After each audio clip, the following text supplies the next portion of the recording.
Bharat special. నేను మీ భారతి. ఎలా ఉన్నారండి అందరూ? నేనైతే చాలా బాగున్నాను. అండ్ మీ అందరూ కూడా చాలా బాగుండాలని కోరుకుంటున్నాను. అండ్ నా ఈ రెసిపీస్ అన్నీ మీకు యూస్ఫుల్ అనిపిస్తే గనక మన ఛానల్ని సబ్స్క్రైబ్ చేసుకోండి. అండ్ ఈ రెసిపీని మనం చాలా ఈజీగా ప్రిపేర్ చేసుకోవచ్చు అండి. అండ్ అవి నానబెట్టడం ఒక్కటే టైం పడుతుంది, కానీ ఇలా కుక్ చేసుకోవడం మాత్రం చాలా ఈజీగా సింపుల్గా చేసేసుకోవచ్చు. సో వాటి కోసం ఏంటంటే, నేను ఫస్ట్ ఇలా లావుగా ఉండే శనగల్ని ఓవర్ నైట్ కానీ సోక్ చేసుకోండి, లేకపోతే మీరు నైట్ చేసుకోవాలనుకుంటే మార్నింగ్ కానీ సోక్ చేసేసుకోండి. ఇలాగా బాగా సోక్ చేసుకున్న తర్వాత ప్రెషర్ కుక్కర్లో యాడ్ చేసేసుకొని, ఇంకా ఎక్స్ట్రా వాటర్ ఏమీ యాడ్ చేయకుండా మనం నానబెట్టిన వాటర్తోనే వాటిని ఒక 4 to 5 విజిల్స్ వచ్చే వరకు వాటిని కుక్ చేసుకోండి. అవి అప్పుడు మరీ మెత్తగా కాకుండా మనకి 3/4 వరకు బాయిల్ అయిపోతాయండి. ఇప్పుడు వీటిలో ఏంటంటే, మనం పన్నీర్ కర్రీ కోసం కూడా ఏంటంటే ఆనియన్స్ని ఇలానే టొమాటోస్ని మరీ చిన్నగా కాకుండా మీడియం సైజులో కట్ చేసేసుకొని ఇందులోకి యాడ్ చేసేసుకుంటాము.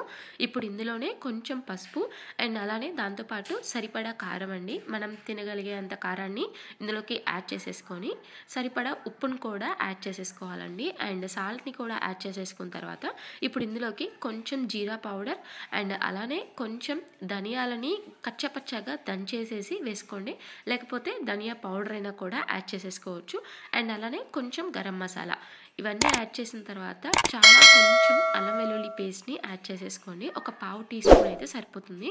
అండ్ ఇప్పుడు దీనిలోకి కొంచెం టీ డికాషన్ని యాడ్ చేసుకోండి. అంటే 1 స్పూన్ టీ పౌడర్లోకి కొంచెం వాటర్ యాడ్ చేసి మరిగించేసేసి దాని వాటర్ని ఇందులోకి యాడ్ చేసేసేసి ఒక 5 to 6 విజిల్స్ వరకు మనం బాయిల్ చేసేసుకోవాలండి. అప్పుడు ఇవి బాగా మెత్తగా ఉడికిపోతాయి అన్నమాట. సో ఇప్పుడు మనకైతే ఇది బాగా బాయిల్ అయిపోయింది. సో మనం శనగల్ని పట్టుకొని చూసినా కూడా చూసారా, చాలా చక్కగా కుక్ అయిపోయింది అనమాట.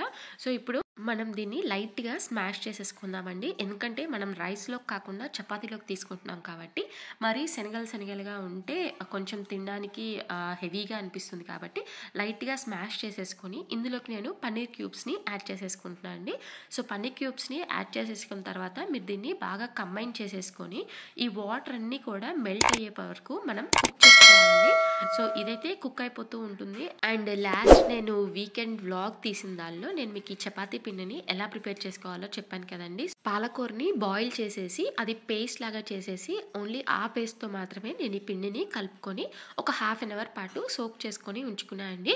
సో మనం కొంచెం చిన్న బాల్ సైజ్ అంతా తీసేసుకొని ఇలా చపాతీ లాగా చక్కగా రోల్ చేసుకొని పెట్టేసుకున్న తర్వాత మొత్తం కూడా మనం దీన్ని పెనం మీద కాల్చుకోవాలన్నమాట.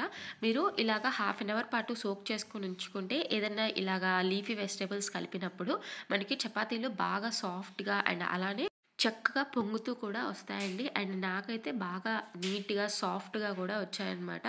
అంటే ఇంట్లో వాళ్ళందరికీ చేసి మనం లాస్ట్లో తినే వరకు కూడా అవి చక్కగా మెత్తగా ఉన్నాయన్నమాట.